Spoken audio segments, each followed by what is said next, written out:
শিয়ালদহ থেকে নিউ জলপাইগুড়ির অভিমুখে যাত্রার সময় ভিআইপি কামরায় রাজগঞ্জের বিধায়ক খগেশ্বর রায়ের দুটি মোবাইল চুরি হয়ে যাওয়ায় চাঞ্চল্য ছড়িয়েছে। ঘটনার জেরে রেল নিরাপত্তা ব্যবস্থাকে ঘিরে উঠছে তীব্র প্রশ্ন।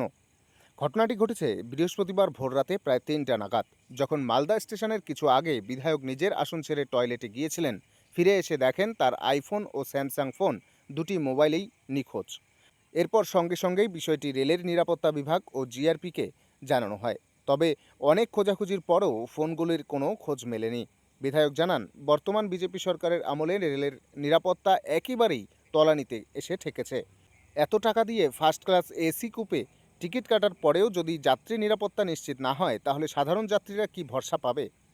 তিনি আরও বলেন, আজকের দিনে মোবাইল ছাড়া চলা কার্যত অসম্ভব। আমার দুটি গুরুত্বপূর্ণ ফোন হারিয়ে যাওয়ায় আমি প্রবল অসুবিধায় পড়েছি।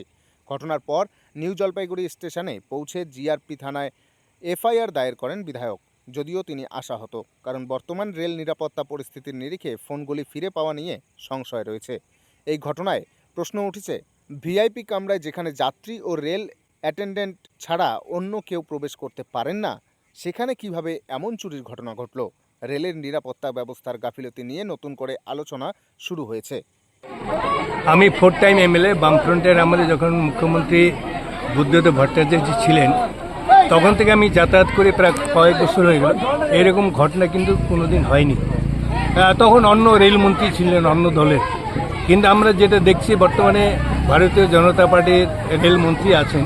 দেখলাম যে এসি ফার্স্ট ক্লাসে যেগুলো সুযোগ সুবিধা থাকা দরকার সেগুলো সেরকম নেই।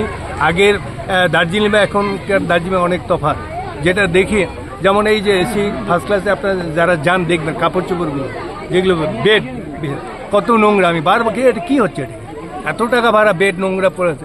দেখা যায় যে যাত্রীদের যে পরিষেবা, শুধু আমি বিধায়ক বলে না, সাধারণ যাত্রী যারা তারাও এত টাকা ব্যয়ের টিকিট কাটে, এত টাকা 4,000 প্রায় 2,000 প্রায়, তাতে সেরকম পরিষেবাটা নেই। ঠিকমতো যদি পরিষেবা থাকতো, নিশ্চয়ই আমার ওখান থেকে সাধারণ লোক ওখানটা ঢুকতে পারবে না। আমার 2 জনের কেবিন। আমি হুট করে ঠিক 3টা সাড়ে 3টা নাগাদ আমি বাথরুমে যে মালদার আগে, ঠিক তখন প্রায় 3টা সাড়ে 3টা বাজে, তখন খেয়ালে বাথরুমে, তখন ওই সুযোগে আমার এসে দেখি কয়েক মিনিট 3-4 মিনিট এসে দেখি মোবাইল দুটাই নেই। দেন জিআরপিকে ফোন করে জিআরপি আসলো, তদন্ত চলছে এবং আমি আমাদের এনজিপি জিআরপি থানাও আমি এজাহার করেছি, এফআইআর করেছি।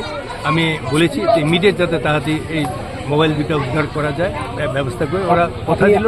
আপনি আসছিলেন কোথা থেকে, কোথায় গেছিলেন? আমি গেছিলাম, বললাম তো 21শে জুলাই উপলক্ষে আমি 18 তারিখে কলকাতা গিয়েছি। আমি গতকালেই বিধানসভায় মিটিং ছিল, নিশ্চয়ই আপনারা দেখেছেন। গতকাল আমাদের একজন জন্মদিন ছিল, সে বিধানসভায় নিশ্চয়ই আপনারা দেখেছেন।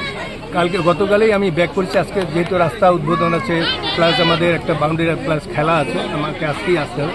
আসার সময় হঠাৎ এরকম ঘটনা, এর আগে কোনোদিন হয় হঠাৎ এরকম। নিশ্চয়ই আমার যেটা মনে হয় যে রেল পরিষেবা ঠিকমতো হচ্ছে না, এটা এর জন্য দায়ী রেলমন্ত্রী দায়ী। মোবাইলটা কি ফিরে পেতে পারেন বলে মনে হচ্ছে? এখন তো চেষ্টা হচ্ছে, দেখা যাক। এখন জিআরপি যারা আছে যদি ফিরে দিতে পারে খুব ভালো হয়। কতটা অসুবিধায় আছেন? হ্যাঁ, বিরাট অসুবিধা। এখন নতুন করে মোবাইলটা হচ্ছে মেইন জিনিস।